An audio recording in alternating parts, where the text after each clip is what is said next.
Tá bom? Queridos, Shalom, muito obrigado por essa videoconferência. Muito legal esse momento especial que nós temos a participação especialíssima da Jocum, né? Os jovens com a missão. Sejam mais que bem-vindos. Obrigado, pastor Edilce.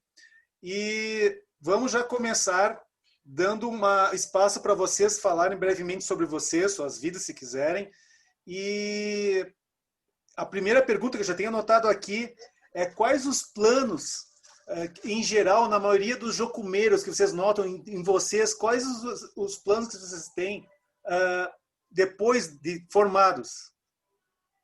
Passa a bola para vocês. Amém. Bom, eu sou Simplício, né? Estou na Jocum já faz 1 ano e alguns meses. Eu fiz a minha TED, que é o curso que a Raíssa está fazendo em 2019, no início de 2019, né? Uhum. E fiquei 5 meses, voltei para minha igreja, fiquei uns 4, 5 meses trabalhando na minha igreja, ajudando lá. Depois eu voltei para a base de novo, né? O ID, né? Uhum. ID, pregar o evangelho, né? E, um exemplo, eu tenho o sonho de um dia fazer algum trabalho na China, né? Na Nação da China, China, né? rapaz! Oh, Isso. nossa! E, Parabéns, hein? então, esse ID é o que nos move, né? Sim. Tem alguns que não têm uma nação especial, mas eles oram por todas as nações, assim como eu oro por todas as nações. Então, se Deus me enviar para qualquer lugar do mundo, esse é o meu sonho, né? É ganhar almas, é ganhar vidas, é evangelizar. Então, esse é o maior sonho de um jocumeiro e de um missionário, A eu creio, tua é ganhar turma, vidas, né? tu pode dizer então, Simplício, que a tua turma, a ideia deles é se espalhar, ir para mais lugares. Ou voltar para suas igrejas e fazer um plano novo. O plano sempre vem de Deus, né? A gente vem numa obediência à voz de Deus, né? E muitas vezes Deus também não fala especificamente, como ele falou comigo, sobre uma nação para alguns, né? Uhum. Mas a gente ora pelas nações. Então é um dever nosso orar por povos e línguas. E então o ID está no nosso coração, né? De ganhar almas e ganhar vidas. Né? Então às vezes a gente Raíssa, toma a decisão de ir, independente se. Oi, meu sim. nome é Raíssa, tenho 18 anos, sou aluna da ETED, que é a Escola de Treinamento e Discipulado da Jocum. E realmente é muito o que ele falou, sabe? O plano de todo jocumeiro, principalmente, é ouvir a voz de Deus, é obedecer a Deus, obedecer o que ele está dizendo. Sim. Porque quando a gente vem aqui, a gente já tem a convicção de que foi Deus que nos trouxe até aqui, ou até Caxias, no meu caso, ou as outras bases. Deus nos dá a convicção de onde vai ser o prático, como ele nos deu a direção de vir para Ijuí. E quando termina a escola, a gente normalmente ora durante a escola e depois pedindo uma nova direção de Deus. Aonde você quer que eu vá agora? A direção que eu tive é, depois de terminar a minha TED, fazer outra escola, que é uma escola de artes, e depois permanecer como obreira. Mas o que eu vou fazer depois disso, aí a gente ora de novo e espera Deus falar para tal lugar. Fica aí mais um tempo. Ezequiel, a participação especial. Edilce, o que você está achando dessa turma aí na igreja em Juí? Hein, mamãe? Então, gente, aqui. Desculpa aí, irmãos, caiu a conexão, voltei. Mas, como eu vinha falando, eu acho que a questão de não só de todo jocumeiro, mas de todo cristão, é esse direcionamento do Senhor. Hoje à tarde a gente falava que tudo que a gente vai fazer, a gente faz para a obra de Deus. A gente faz para que o Senhor Jesus possa ser conhecido. Então, essa oração, esse direcionamento, essa busca, Senhor, aonde tu quer que eu vá? Com quem eu devo falar? E a gente vê que parece que muitas vezes o Senhor pega as pessoas e coloca na nossa frente, né, de forma sobrenatural, como resposta dessa oração. Verdade. Então, todo cristão é chamado para o ID, seja para a China, seja para o vizinho da frente, seja para onde ele for. Todo cristão é chamado para esse ID e pregar o evangelho. Mas muitas vezes nos falta a disciplina de perguntar para Deus, Senhor, ide aonde? falar com quem, sabe? E isso é uma disciplina. E algo que eu tenho visto na vida desses irmãos que estão aqui em casa é isso, né? Essa disciplina de orar, de pedir o direcionamento do Senhor, de buscar em Deus a revelação da onde o Senhor quer que eles estejam. A pastora está lendo o livro, né? E que todo cristão tem o dever de ir e pregar o evangelho. Só que às vezes o cristão acha que o pregar o evangelho é apenas ir lá e falar em nome de Jesus. Mas não. Pregar o evangelho é quando você está trabalhando, né? Eu sempre digo, o pedreiro ele não é um pedreiro cristão. Na verdade, ele é um cristão fazendo a função de pedreiro. Então ele tem que ganhar almas ali naquele seu serviço, né? O marceneiro, ele não é um marceneiro. Ele é um cristão fazendo a função de marceneiro. Então a gente sabe que todo cristão é um missionário, né? Porque o ID é para todos, né? Nosso coração queima por esse ID, né? E isso deveria, né, ser para todo cristão, queimar para esse ID. Se está no ônibus, pegando um ônibus, conversar com uma pessoa e falar do amor de Deus, né?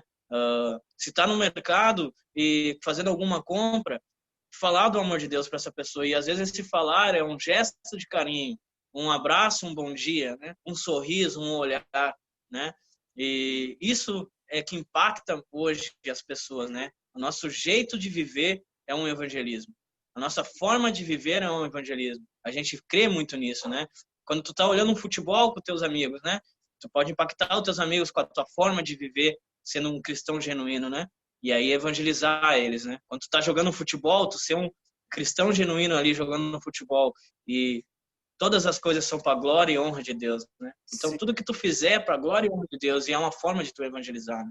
A versão paulina, né, da lição paulina, que ele fala, o que tu fizeres, quer seja beber ou comer, que tudo seja colabore e contribui para o reino, né? Eu tenho uma perguntinha para a Raíssa. Tu tens uma estratégia ou sugestão para as igrejas pequenas serem mais participativas na sua comunidade? Vou deixar esse abacaxi.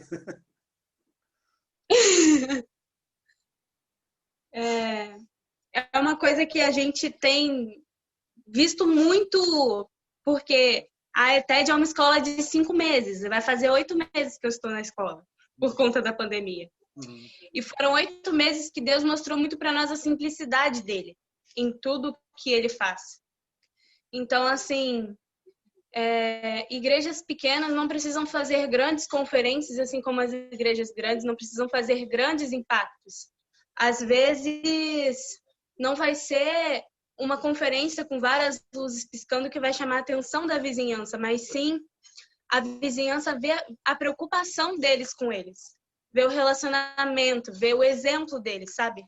Porque às vezes quando você se importa com uma pessoa, isso vai impactar muito mais do que um folheto, vai impactar muito mais do que um som que ele vai estar ouvindo da igreja.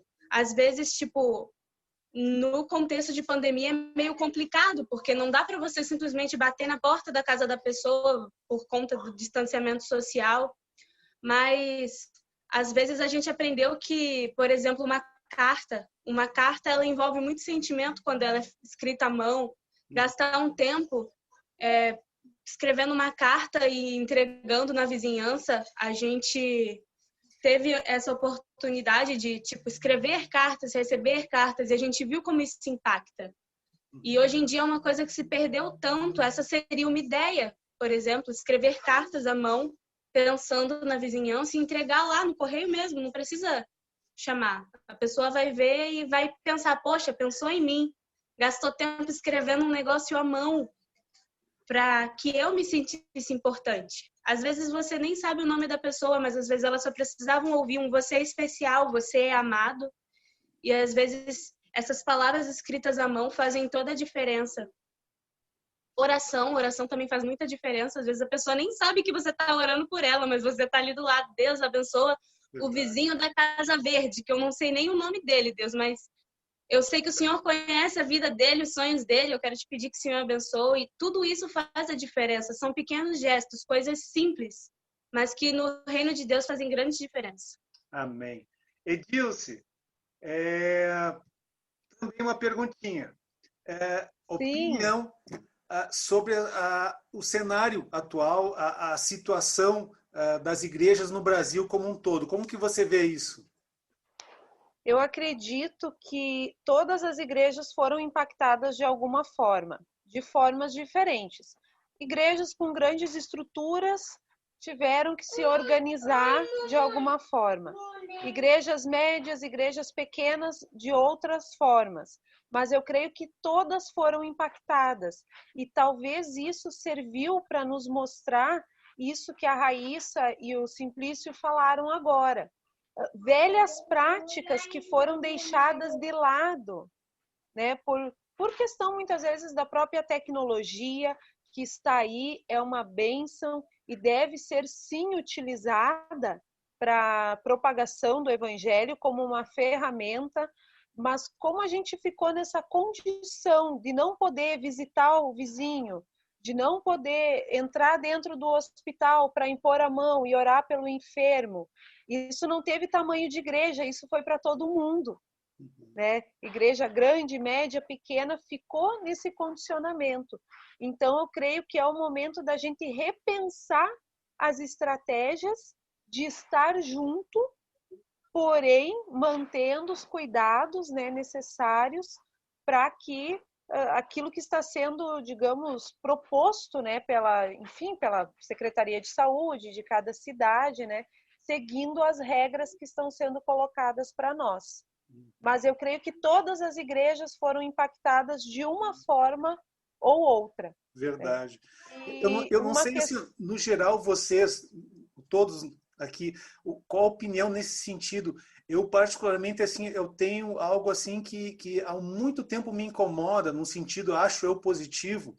Quando eu penso, por exemplo, assim, no Senhor Jesus Cristo falando, lá no começo, nos primeiros capítulos lá de Apocalipse, ele dá um toque que, para mim, assim, que eu acho bem interessante no que diz respeito à Laodiceia, a igreja morna da Laodiceia. E veja que ironia, né? Laodiceia do grego quer dizer aquela que é justa com a sua comunidade.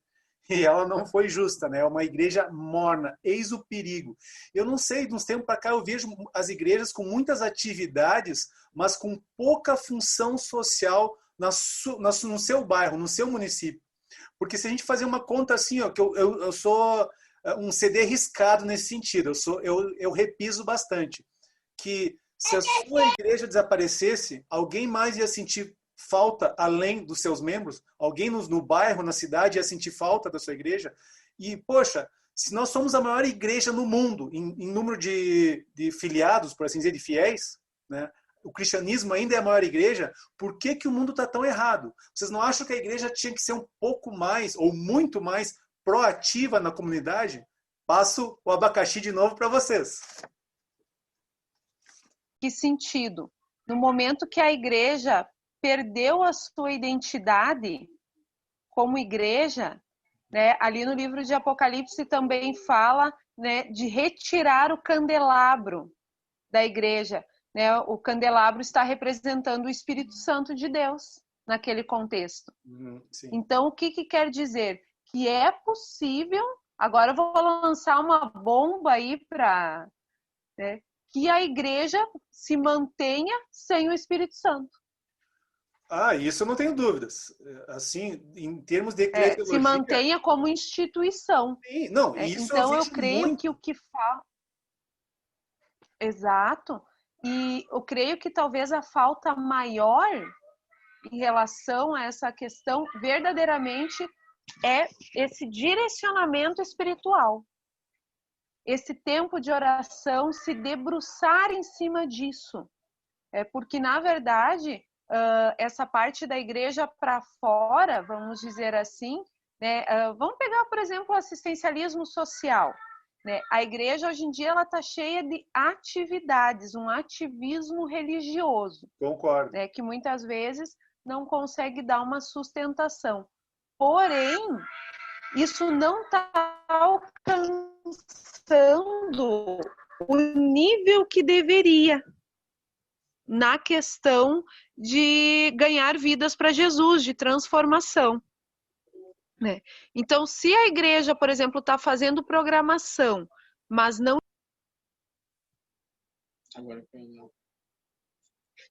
Bom, agora sobrou para vocês, então. Eu não sei o que houve. Houve um corte no áudio da Edilce. Eu vou passar para vocês. A internet tá... Retoma, então. Amém. Bem, pode concluir. Retomando rapidamente, né? Eu creio que isso é muito mais espiritual devido a essa falta de direcionamento que a igreja vive hoje. Então, realmente se debruçar e perguntar para Deus, Deus, é para fazer tal evento? De que forma? Quem que nós vamos alcançar? Né? E não simplesmente lançar uma ideia, porque ideias a gente tem muitas, mas nós precisamos de um mover espiritual que vão impactar essas vidas, né? Através, claro, de ações físicas, como, por exemplo, distribuir um cachorro-quente, fazer um movimento de evangelismo, alguma coisa assim, mas direcionado pelo Espírito Santo de Deus. Concordo. Eu creio que muitas vezes o que pode faltar e que é o fator decisivo é esse direcionamento. Concordo. Raíssa e Simplício, o que vocês acham que as nossas igrejas estariam mais mornas, como Laodiceia, em que, apesar de nós somos a maior igreja em termos numéricos no mundo, nós temos pouco impacto social na nossa comunidade, no nosso bairro, nas nossas cidades. O que poderia mudar isso? Por que essa situação assim? Tem tantas igrejas, mas a gente tem pouco impacto na sociedade. Podem falar.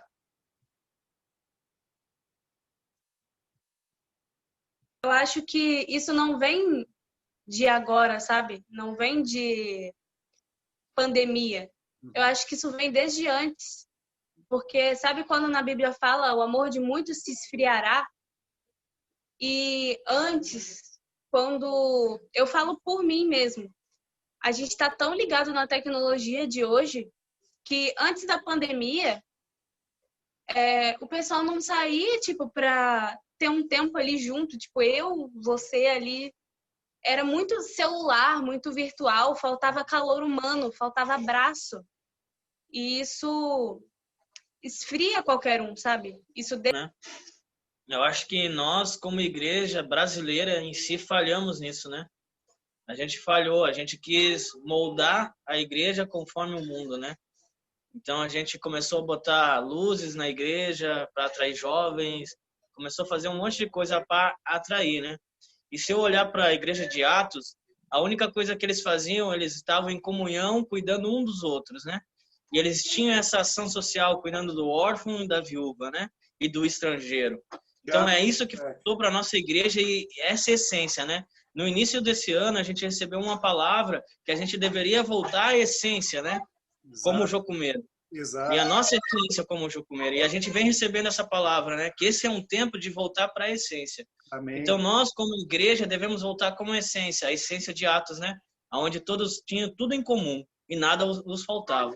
Então eles cuidavam do órfão, da viúva, do estrangeiro e não faltava nada para nenhum deles. E eles viviam em oração e intercessão. E o Espírito Santo acrescentava vidas a eles. Então o Espírito Santo enviava pessoas, porque as pessoas eram impactadas com esse cuidado que eles tinham entre eles, entre os órfãos, entre a viúva, entre os estrangeiros.